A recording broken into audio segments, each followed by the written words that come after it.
যদি সন্তান কোনো দুষ্কর্ম করে তাহলে সেই অপরাধ শুধু কি সেই সন্তানের? না, যদি সন্তান দুষ্কর্ম করে তাহলে অপরাধী তার মাতা পিতাও, যারা পুত্রমোহর কারণে সেই অনুচিত কাজে তাকে বাধা দেননি। অপরাধী হলেন তার পিতামহ, যিনি নিজের কর্তব্যবোধের কারণে নিজের পরিবারের যত্ন নেননি, যিনি সন্তানকে কখনো শাস্তি দেননি। অপরাধী হলেন তার সেই গুরুও, যিনি নিজের শিষ্যের সেই দুষ্কর্ম দেখেও তাকে প্রতিহত করতে পারেননি। একজন হবু রাজার কর্তব্য হলো নিজের প্রজার কাছে সে যেন এক উদাহরণ প্রস্তুত করতে পারে, কিন্তু যদি এত অনুচিত উদাহরণ প্রস্তুত হয়ে থাকে তাহলে মা বাবার, বাড়ির বয়োজ্যেষ্ঠদের কর্তব্য হলো ওনারা যেন সেটা সেখানেই থামান। বল, শক্তি, পরাক্রম এই সংসারের বিকাশের মূল। কিন্তু কখনো ভেবেছেন যে প্রকৃতি আমাদের এই বল, শক্তি, পরাক্রম কেন দিয়েছেন? যাতে আমরা জীবনে কারোর উদ্ধার করতে পারি, কাউকে সাহায্য করতে পারি, কারোর জন্য ভালো কিছু করতে পারি, কোনো গরিব অসহায় মানুষের জন্য কিছু করতে পারি। এই বল, এই শক্তির সদ্ব্যবহার করতে পারি। কখনো দেখেছেন এমন মানুষ যার কাছে অসীম শক্তি আছে কিন্তু তার সাথেই অসম্ভব অহংকারও রয়েছে, যিনি নিজেকে সর্বশ্রেষ্ঠ বলে মনে করেন, খারাপ কাজও করেন।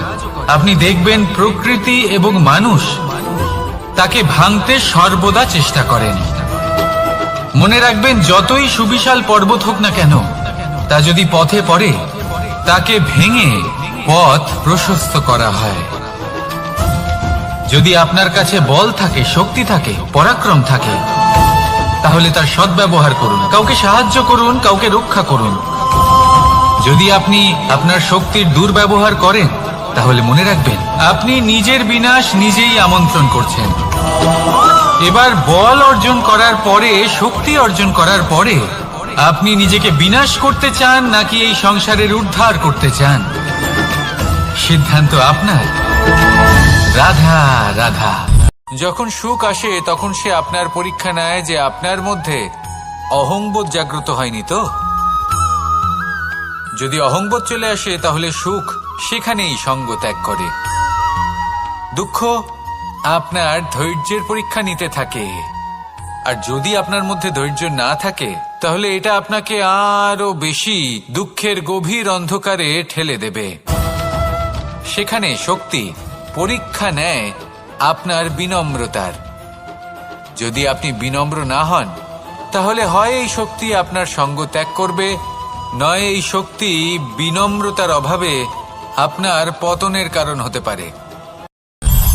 মানুষ আর ধন, এই দুইয়ের মধ্যে সম্পর্ক খুব ঘনিষ্ঠ। ধন হলো সেই শক্তি যার ব্যবহার মানুষ করে থাকে সাংসারিক বস্তু ক্রয় করার জন্য, নিজের জীবন যাপন করার জন্য। আর মানুষ হলো সেই শক্তি যারা ধনকে গুরুত্বপূর্ণ করে তোলেন। এবার একটা কথা বলি, ব্যবহার করা উচিত ধনকে আর ভালোবাসা উচিত মানুষকে। এটা বেশিরভাগ মানুষই বোঝেন না। মানুষ এখানেই সব থেকে বড় ভুল করে বসেন। তারা ভালোবাসেন ধনকে আর ব্যবহার করেন মানুষকে।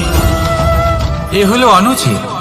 দেখুন, আপনি একটা সূচের দ্বারা যুদ্ধ করতে পারবেন না, আর কোনো তলোয়ার দ্বারা বস্ত্র সেলাই করতে পারবেন না, তাই না? কোনটা কিসের জন্য হয় সেটা বোঝা অত্যন্ত জরুরি। আপনিও সঠিক দিকে অগ্রসর হন। মানুষকে ভালোবাসুন আর ধনকে ব্যবহার করুন। যদি আপনি মানুষকে ব্যবহার করেন তাহলে আপনি ভালোবেসে ফেলবেন ধনকে, আর এই ভালোবাসা ধীরে ধীরে পরিণত হবে লোভে, আর ধীরে ধীরে এটা আপনাকে বিনাশ করে দেবে। তাহলে সমস্ত মানুষকে ভালোবাসুন আর এইভাবে ভালোবেসে বলুন, রাধা রাধা। এই সংসারে প্রত্যেক মানুষ এটাই চান যে তিনি যেন ধনবান হন, আর্থিক অবস্থা তার ভালো থাকে, ওনার বাড়িতে লক্ষ্মীর আগমন হয়। কিন্তু সেটা হবে কি করে, সেটাই হলো প্রশ্ন। কেউ বলেন যে যদি পরিশ্রম করো তাহলে ধন অর্জন সম্ভব, কেউ বলেন যে যদি বিদ্যা লাভ হয় তবেই ধন অর্জন সম্ভব। কেউ বলেন যে যদি বলশালী হও তবেই সম্পন্ন থাকবে। ভালো কথা, যদি তাই হয়ে থাকে, তবে দিনমজুর সারা দিন পরিশ্রম করেন, তিনি কেন ধনী হন না? অনেকজন বিদ্বান মানুষ আছেন এই সংসারে, তারা কেন ধনবান হন না? অনেক সংখ্যক বলশালী ব্যক্তি আছেন, তাদের কাছে ধন নেই কেন? তাদের কেন ধনের অভাব হয়? আবার এমনও কিছু মানুষ আছেন যারা পরিশ্রম করেন, তারা দিনমজুর, কিন্তু তারা ধন অর্জন করতে পারেন। কিছু বিদ্বান ব্যক্তি আছেন যাদের কাছে অধিক মাত্রায় ধন রয়েছে। কয়েকজন বলশালী ব্যক্তি রয়েছেন যাদের সাফল্য কে না চান? সাফল্য লাভ করার শিখরে পৌঁছানোর আলাদাই একটা আনন্দ রয়েছে। আর আপনজনদেরও কে না চান? প্রত্যেক মানুষ চান যেন জীবনে তার কোনো আপনজন থাকে, যারা সবসময় তাদের সাথে থাকবে, কারণ আপনজনের সাথেই তো সাফল্যের আনন্দ সব থেকে বেশি পাওয়া যায়।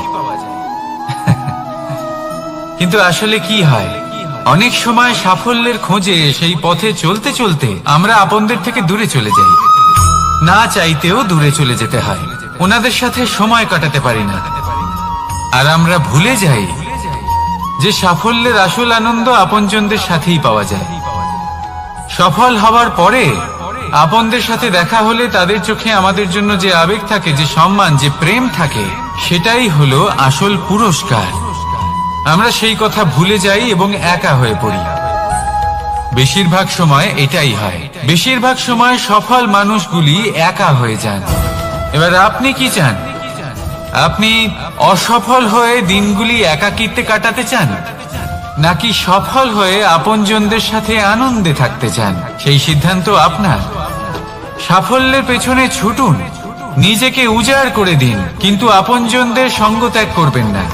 সেই আপনজন যারা আপনার সাফল্যের জন্য দায়ী, সেই আপনজন যিনি আপনার সাফল্যে আনন্দ পান, সুখ লাভ করেন, তাদের কখনো ত্যাগ করবেন না। আসুন আমার সাথে ভালোবেসে বলুন, রাধা রাধা।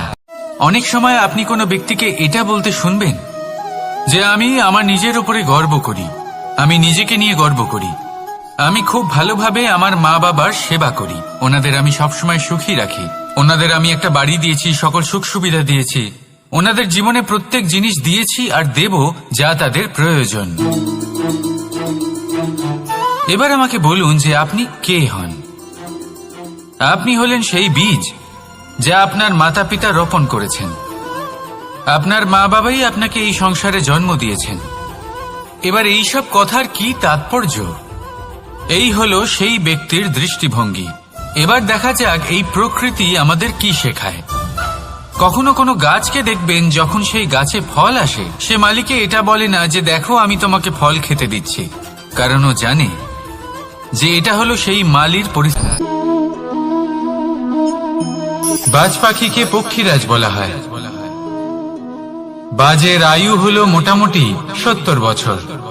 এবার 40 বছর হতে হতেই ওদের পালক লম্বা এবং ভঙ্গুর হয়ে যেতে থাকে, ঠোঁট বেঁকে যায়, ডানা ভারী হয়ে যায়, অর্থাৎ আগের মতো উঠতে পারে না, সেই শক্তি থাকে না। এবার সেই বাজ কি করবে? বাজ সব থেকে কঠিন নির্বাচন করে, নির্বাচন নিজের পুনর্স্থাপনার।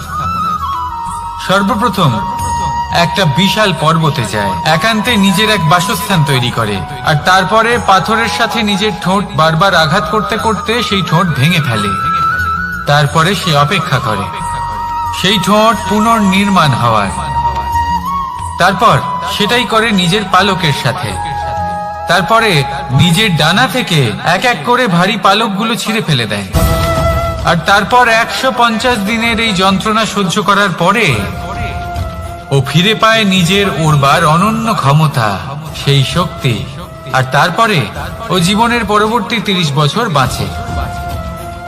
কি বুঝলেন আপনি?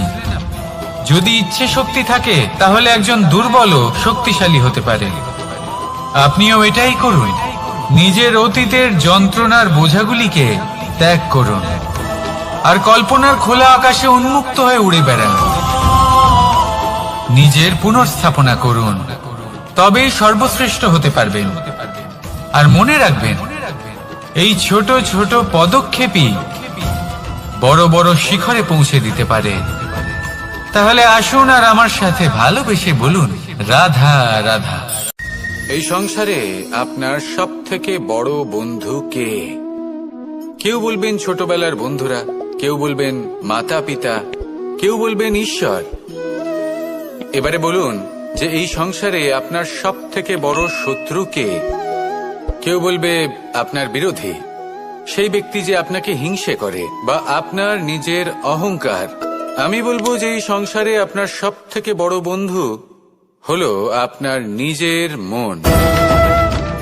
এই চঞ্চল মনকে যদি আপনি নিয়ন্ত্রণ করতে শিখতে পারেন, তাহলে এর থেকে বড় বন্ধু এই সংসারে আপনি কোথাও পাবেন না। সেখানেই যদি এই মন আপনাকে বশ করে ফেলে, তাহলে সংসারে এর থেকে বড় শত্রুও আপনি কোথাও পাবেন না। প্রথমে এই মনকে নিয়ন্ত্রণ করতে শিখে যান, আর তখন এই মন প্রসন্ন হয়ে বলবে। আপনি কি কখনো জলকে নিজের মুঠোতে ধরে রাখার চেষ্টা করেছেন? চলুন আজ করা যাক।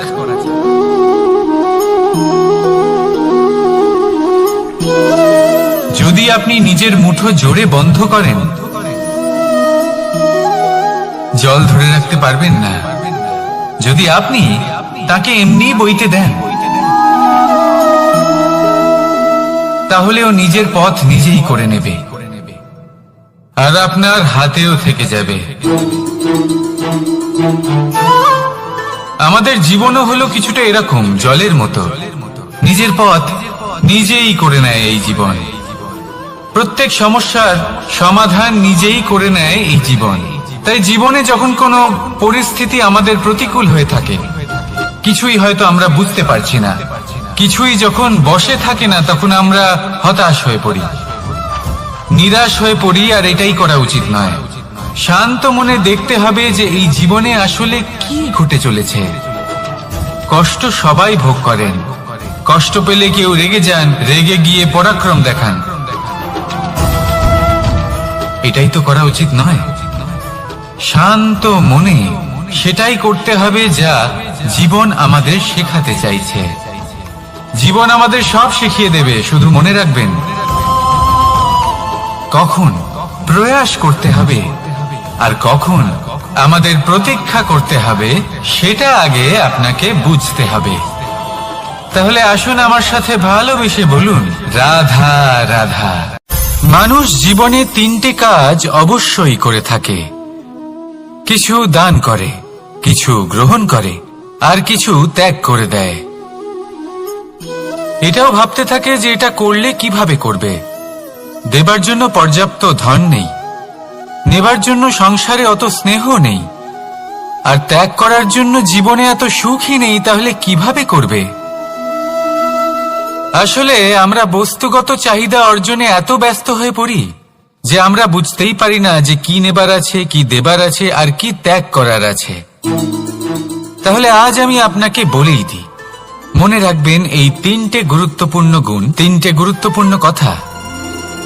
দেবার জন্য আছে দান, নেবার মতো আছে জ্ঞান, আর ত্যাগ করার মতো আছে অহংকার। ভগবান আর ভক্ত যখন এক আকার হয়ে যায়, যখন ভক্ত তার ভগবানের প্রতি এবং নিজের জীবনের উদ্দেশ্যের প্রতি সম্পূর্ণরূপে সমর্পিত হয়, তখন জন্ম নেয় ভক্তি। এই সংসারের সমস্ত আশা হয়তো আপনার সঙ্গ ত্যাগ করে দিতে পারে, তখনও ভক্তি সাথে থাকবে। ভক্ত আর ভগবান যখন এক আকার হয়ে যায়, তাদের মধ্যে কোনো পার্থক্য থাকে না। তারা এক হয়ে যায়, এক ব্যক্তিত্ব, এক অস্তিত্ব। সেই জন্য কখনো জীবনে যে কোনো রূপেই, যে কোনো প্রকারেই, যে কোনো ঈশ্বরকে মান্য করুন। মনের মধ্যে শ্রদ্ধা ভাব জাগ্রত করুন, মনে ভক্তি ভাব জাগ্রত করুন। এই সমগ্র সংসারে সব কিছু আপনাকে ছেড়ে চলে গেলেও তখনও এই ভক্তি শুধুমাত্র আপনার উত্থান ঘটাবে। তাই মনে ভক্তি জাগ্রত করুন, আর আমার সাথে ভালোবেসে বলুন, রাধা রাধা। শব্দই হলো শূন্য, শব্দই হলো আরম্ভ, শব্দই হলো অন্ত, শব্দই হলো অমর, শব্দই হলো ব্রহ্ম। এই শব্দ হলো অত্যন্ত বিশেষ। কেউ কাঁদলে তাকে হাসিয়ে তোলে, কেউ হাসলে তাকে কাঁদিয়ে দেয়। কারোর মনে উদ্দীপনা জাগিয়ে তুলতে পারে, আবার কারোর মনে কাঁটা হয়ে বিঁধে থাকতে পারে। একটা অত্যন্ত গুরুত্বপূর্ণ কথা যা বোঝা অত্যন্ত আবশ্যক। আপনার মন, আপনার হৃদয়ে যতই শুদ্ধ হোক না কেন, যতই পবিত্র হোক না কেন, আপনার দৃষ্টিভঙ্গি যতই স্পষ্ট হোক না কেন, যদি আপনার কথা পবিত্র না হয়, যদি আপনার শব্দ শুদ্ধ না হয়, তাহলে তা আপনাকে আপনার কর্মফল ভোগ করতে বাধ্য করবেই। একটা সহজ উদাহরণ দিই। আপনার জীবনে এমন কেউ অবশ্যই থাকবেন যাকে আপনি পছন্দ করেন না, যিনি হয়তো অধর্মী মানুষ, যিনি হয়তো দুর্বুদ্ধি সম্পন্ন মানুষ, কিন্তু তার জন্য অপশব্দ প্রয়োগ করলে তার মধ্যে কোনো পরিবর্তন আসবে না, তার মানসিকতা বদলাবে না, শুধু মনে প্রতিশোধ স্পৃহা জেগে উঠবে, মনে হিংসা জাগবে, আর কিচ্ছু না। সেই জন্য নিজের শব্দকে নিয়ন্ত্রণ করুন, নিজের কথা সংযত করুন। শ্রেষ্ঠ থেকে শ্রেষ্ঠতর মানুষকেও সাবধানী হতে হয়, কারণ যদি এই শব্দের প্রয়োগ সঠিক না হয়, তাহলে আজীবন মানুষকে নির্বাক হয়ে থাকতে হতে পারে। তাহলে নিজের শব্দ নিয়ন্ত্রিত রাখুন, নিজের কথাকে শুভ করুন, এতে প্রেমবোধ জাগিয়ে তুলুন, আর সেই প্রেমবোধ নিয়েই বলুন রাধা রাধা। বরদান এবং অভিশাপ, এই দুই হলো একই মুদ্রার দুটি পিঠ। এই বরদান আমরা অনেক কারণে পেতে পারি, কখনো নিজের পরিশ্রমের কারণে, কখনো নিজের তপস্যার কারণে, কখনো আমাদের পূর্বপুরুষদের কর্ম ও তপস্যার কারণে। কিন্তু এই বরদান কতক্ষণ বরদান থাকবে তা আমরা নিশ্চিত করতে পারি না, তা সুনিশ্চিত করে শুধুমাত্র আমাদের কর্ম। যদি আপনাকে উদাহরণ দিই, আপনি রেশমের কীট দেখেছেন? ও বরদান পেয়েছে যে ও নিজের সুরক্ষার জন্য খোলস বানাতে পারে। এবারও তাতে এত মত্ত হয়ে যায় যে এমন এক আবরণ বানিয়ে ফেলে যাতে সে নিজেই আবদ্ধ হয়ে চাপা পড়ে মরে যায়। এটার তাৎপর্য কি? তাৎপর্য খুবই সরল। গর্ব করা খুবই ভালো, কিন্তু অহংকার করা কখনোই উচিত নয়। যদি অহংকার মনের মধ্যে প্রবেশ করে, তাহলে এই বরদান অভিশাপে পরিণত হতে সময় লাগে না। আর যদি কর্মশ্রেষ্ঠ হয়, তাহলে অভিশাপ বরদানে পরিণত হয়। তাহলে আসুন শ্রেষ্ঠ কর্ম করুন, আর আমার সাথে ভালোবেসে বলুন রাধা রাধা। সুখ, দুঃখ, মৃত্যু, মহামারী, এগুলো কখনো বলে আসে না, আবার জিজ্ঞাসা করেও আসে না। এমনই হয় দ্রুত ক্রীড়ার এই খেলায়। এক কারাগারের মতো, একটা মাকড়সার জালের মতো। যেমন একটা মাকড়সার জাল একটা পোকাকে নিজের দিকে আসতে আকর্ষিত করে, নিজের চমকের দ্বারা, নিজের গঠন দ্বারা। সেরকমই দ্রুত ক্রীড়ার এই খেলা মানুষকে নিজের দিকে আসতে প্ররোচিত করে। শেষে গিয়ে মানুষ আটকা পড়ে। পার্থক্য শুধু এটাই, যখন এক পোকা এই জালে জড়িয়ে পড়ে, তখন সে তার প্রাণ হারায়। মানুষ যখন এই দ্রুত ক্রীড়ায় আকর্ষিত হয়, সে নিজের মান, নিজের ধন সবকিছু হারায়, নিজের বিবেক হারিয়ে ফেলে। কিন্তু আপনি আপনার বিবেক কখনোই হারাবেন না। যদি আপনার মনে লোভ চলে আসে, আপনি লোভী হয়ে ওঠেন। যদি আপনি দ্রুত ক্রীড়ার এই খেলায় আটকা পড়েন, তাহলে মনে রাখবেন, এই খেলা থেকে ফিরে আসা প্রায় অসম্ভবই বলা যায়। নিজের বিবেক কখনো হারাতে দেবেন না, কারণ বিনাশ আসার প্রথম লক্ষণ হলো বিবেকের বোধ চলে যাওয়া। এই প্ররোচনায় কখনো পা দেবেন না। আর আমার সাথে ভালোবেসে বলুন রাধা রাধা। বিজয়, বিজয় লাভের জন্য মানুষ কি না করে থাকে, যে কোনো সম্ভাব্য প্রচেষ্টা করে। কিন্তু নিজের বিজয় লাভের জন্য বাজিতে যা ইচ্ছে তাই রেখে দেওয়া কি উচিত কাজ? কখনোই নয়। নিজের হারানো সম্মান, নিজের হারানো সম্পত্তি, নিজের হারানো অধিকার ফিরে পাওয়ার শুধু একটাই পথ রয়েছে, আর তা হলো পুরুষার্থ, দ্যুতক্রিয়া নয়। যে মানুষ নিজেই হেরে গেছে, নিজেই নিজের জয়লাভ করার জন্য অন্য কাউকে কিভাবে বাজিতে রাখতে পারে, এ হলো সম্পূর্ণরূপে অনুচিত। অনেক সময় অনেক ধন লাভ করার জন্য, অনেক সম্পত্তি লাভ করার জন্য আমরা নিজের আসল ধন, আমাদের আপনজন, তাদেরকে হারিয়ে ফেলতেও প্রস্তুত হয়ে যাই। এটা একেবারেই উচিত নয়। যত বড়ই সংকট আসুক না কেন, আমাদের আপনজনদের আমাদের সাথেই রাখা উচিত। নিজের বিজয়ের জন্য ওনাদের বাজি রাখা ঠিক নয়। এই ভুল কেউ একজন করেছেন, আপনি তা ভুলেও করবেন না। রাধা রাধা। নারী জন্মসূত্রে কারোর কন্যা, ধর্মসূত্রে কারোর পত্নী, আর কর্মসূত্রে কারোর মা। আমাদের মনে এই ছবি আঁকা রয়েছে একজন নারীকে নিয়ে, তাই না? একটা অতুলনীয় ভূমিকা রয়েছে নারীদের আমাদের জীবনে, আর নারী ছাড়া আমরা কিছুই নই।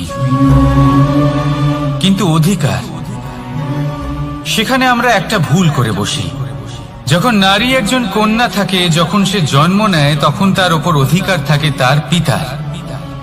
আর তারপর যখন বিয়ে হয়ে যায়, তখন তার অস্তিত্বের উপর অধিকার থাকে তার স্বামী। আর যখন তিনি মা হন, তখন নিজেই তিনি জীবনের সমস্ত অধিকার দিয়ে দেন তার সন্তানকে।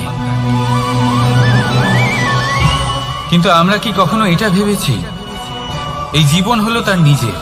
যে নারী সবার কল্যাণ করছেন, তার জীবনের অধিকারও তার কাছেই থাকা উচিত, তাই না?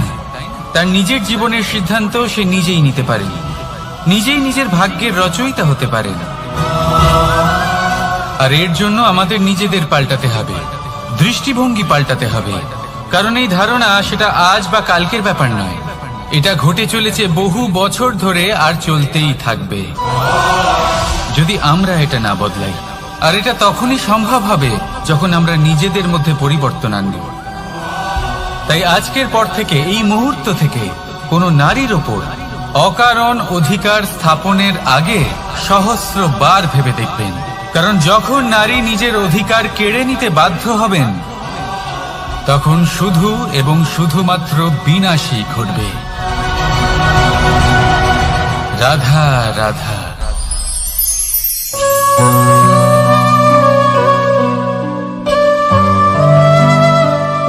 নারী, পুরুষরা যাকে নাম দিয়েছেন ত্রিয়া, কেন দিয়েছেন, কে দিয়েছেন, কেউ তা জানে না। কথায় আছে, পুরুষরা ভাবেন যে ত্রিয়া, ভাবেন একরকম, বলেন অন্য কিছু, আর করেন অন্য কিছুই। কিন্তু সত্যিটা কি এটাই? আসল সত্যি হলো এটাই যে ত্রিয়া হলো সেই চরিত্রহীন পুরুষ, আর কেউ নয়। সেই পুরুষ যারা নারীকে বলেন যে আপনি হলেন মা, আপনি হলেন দেবী, আপনি হলেন বোন। আর ভাবেন কি? ভাবেন যে এই নারী হলো আমাদের পায়ের ধুলো, আর কিচ্ছু নয়। আর কি করেন? ওনাদের মাথায়, ওনাদের খোপায় মালা পরিয়ে দিয়ে ভাবেন যে ওনারা হলেন তাদের পায়ের ধুলোর সমান। একজন নারীর সম্মান ভঙ্গ করেন, তাদের দাসী মনে করেন। ভুলবেন না, যত্র নারীয়াস্ত পূজ্যন্তে রমন্তে তত্র দেবতা। অর্থাৎ যেখানে নারীকে পুজো করা হয়, সেখানে ঈশ্বর বাস করেন। আর যেখানে নারীকে অপমান করা হয়, সেখানে ঈশ্বর এবং ভাগ্য এই দুই রুষ্ট হয়। মনে রাখবেন, যদি নারী কল্যাণকারী হতে পারেন, তাহলে নারী মহাচণ্ডী রূপও ধারণ করতে পারেন। যদি একজন নারী মাতা হয়ে জন্মদান করতে পারেন, তাহলে নারী মৃত্যু হয়ে বিনাশও করতে পারেন। যেখানে নারী অপমানিত হবেন, সেখানে মহান ভারতও মহাভারতের পথে অগ্রসর হতে পারে। তাই মনে রাখবেন, নারীর অপমান যেন কখনোই না ঘটে। আর যদি কোথাও নারীর অপমান হয়, তার অর্থ হলো আপনার বিনাশ আপনার দিকেই আসছে। আর এটা হলো তার প্রথম পদক্ষেপের প্রথম পদধ্বনি।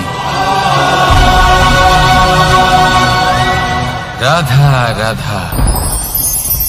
যদি সন্তান কোনো দুষ্কর্ম করে, তাহলে সেই অপরাধ শুধু কি সেই সন্তানের? না। যদি সন্তান দুষ্কর্ম করে, তাহলে অপরাধী তার মাতা পিতাও, যারা পুত্রমোহর কারণে সেই অনুচিত কাজে তাকে বাধা দেননি। অপরাধী হলেন তার পিতামহ, যিনি নিজের কর্তব্যবোধের কারণে নিজের পরিবারের যত্ন নেননি, যিনি সন্তানকে কখনো শাস্তি দেননি। অপরাধী হলেন তার সেই গুরুও, যিনি নিজের শিষ্যের সেই দুষ্কর্ম দেখেও তাকে প্রতিহত করতে পারেননি। একজন হবু রাজার কর্তব্য হলো নিজের প্রজার কাছে সে যেন এক উদাহরণ প্রস্তুত করতে পারে। কিন্তু যদি এত অনুচিত উদাহরণ প্রস্তুত হয়ে থাকে, তাহলে মা বাবার, বাড়ির বয়োজ্যেষ্ঠদের কর্তব্য হলো ওনারা যেন সেটা সেখানেই থামায়, হয় ভালোবেসে নয়তো শাস্তি দিয়ে। যদি না থামানো হয়, তাহলে মহাভারত অবশ্যম্ভাবী। অনেক ব্যক্তির মনে একটা প্রশ্ন জাগে আমাকে আর রাধাকে নিয়ে। বলেন যে, না আমি আর রাধা একসাথে থাকি, না আমাদের বিয়ে হয়েছে, আমি এখানে দ্বারকাতে ও ওখানে বর্ষণাতে, তাও এত ভালোবাসা কি করে? এ কেমন সম্পর্ক? আমি তাদের একটা সহজ কথা বলতে চাই। আপনি কখনো আয়নার দিকে দেখেছেন? নিজের দুই চোখের দিকে তাকিয়ে জিজ্ঞাসা করুন, এই দুই চোখ একসাথে কেন বন্ধ হয়, একসাথে কেন খোলে, একসাথে কেন ঘুমোয়, একসাথে কেন কাঁদে? আজীবন কোনো এক মানুষের সাথে সম্পর্ক রাখা অবশ্যই সম্ভব, তাদের সাথে দেখা না করে। আমার আর রাধার ভালোবাসাও কিছুটা এরকমই, আর কিছুটা এরকমই হয় ভালোবাসা দুই নয়নের মতো, যারা কখনোই মিলিত হবে না, কিন্তু চিরকালের জন্য একসাথে জুড়ে থাকবে। এই অনুভূতি নিঃস্বার্থ হয়, আর এই নিঃস্বার্থ ভালোবাসা আপনাকে আনন্দের পথে অগ্রসর করে। জীবনে সবসময় নিঃস্বার্থভাবে ভালোবাসুন, শুধুমাত্র আনন্দই পাবেন। তাহলে আসুন আমার সাথে নিঃস্বার্থভাবে ভালোবেসে বলুন, রাধা রাধা। মানুষ, কোন ব্যক্তির নির্মাণ হয় কিভাবে?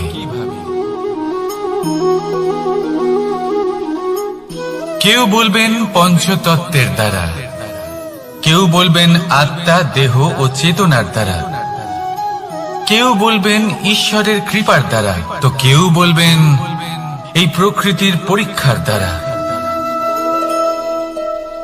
না, মানুষের নির্মাণ হয়ে থাকে বিশ্বাস দ্বারা।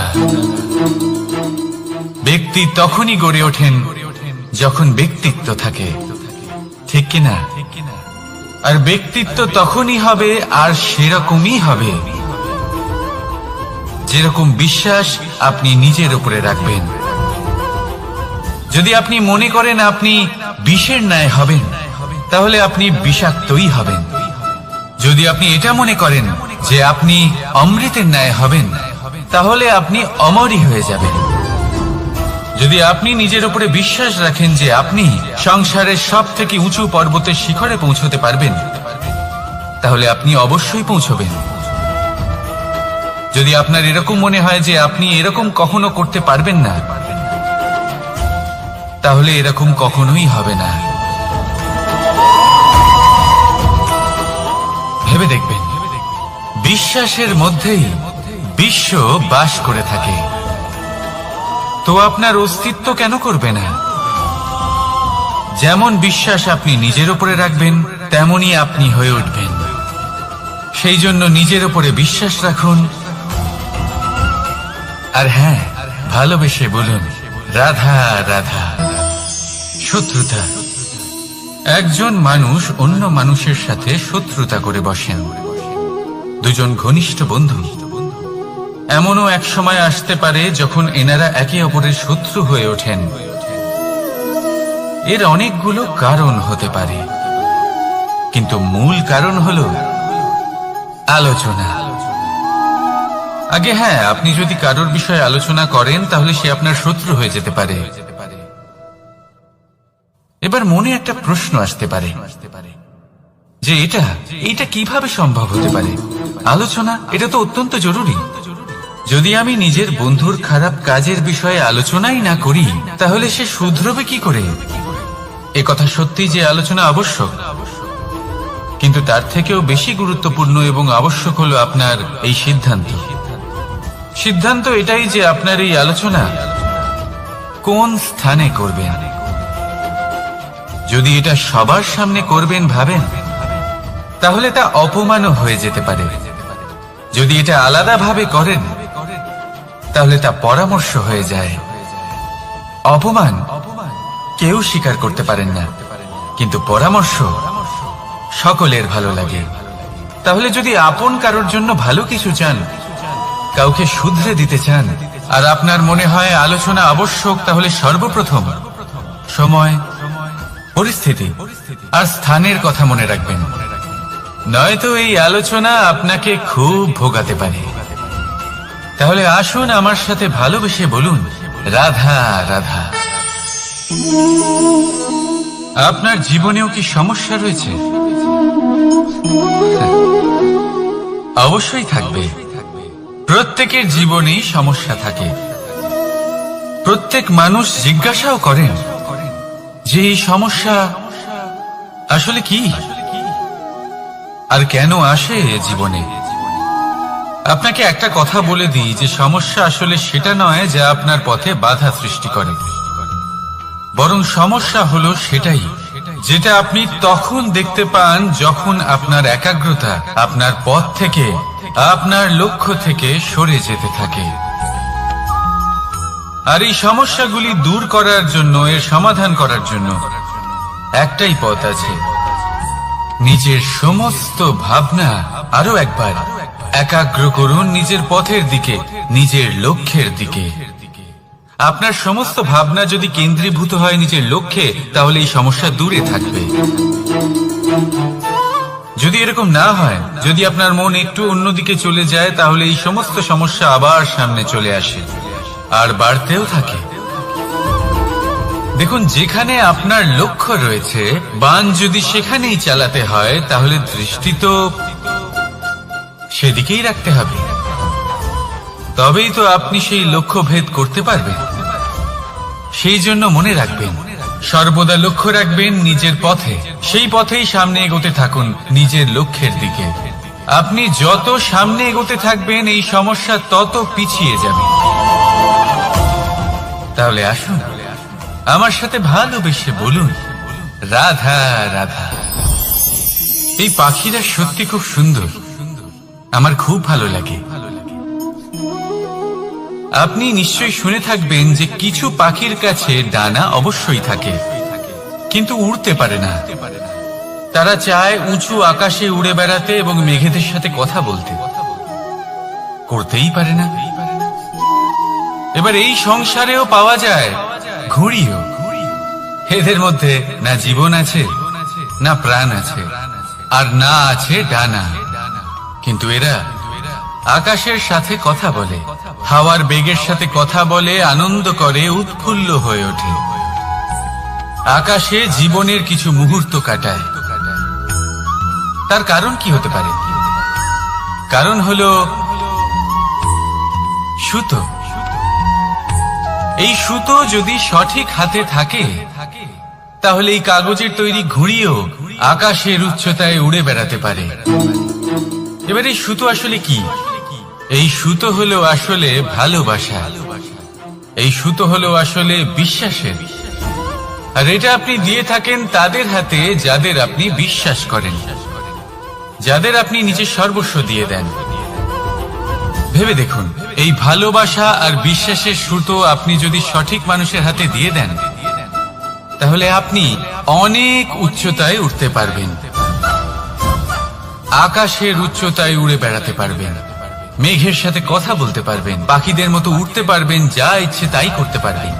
শুধু এই মানুষ সঠিক হতে হবে, এমন একজন মানুষ যার মনে আপনার জন্য ভালোবাসা রয়েছে, এমন এক মানুষ যার মনে কোনো স্বার্থ নেই, যিনি পরোপকারী, এমন একজন ব্যক্তি যিনি আপনার অস্তিত্বকে বাইরে নিয়ে আসতে পারবেন, তাকে উজ্জ্বল করে তুলবেন।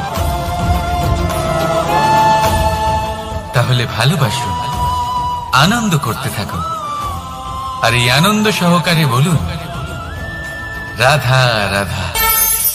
আমরা সকলে এমন ব্যক্তির সাথে থাকতে চাই যারা খুব মিষ্টি কথা বলেন, যাদের ব্যবহার আমাদের ভালো লাগে, যারা দেখতে সুন্দর হন, যাদের আমরা পছন্দ করি।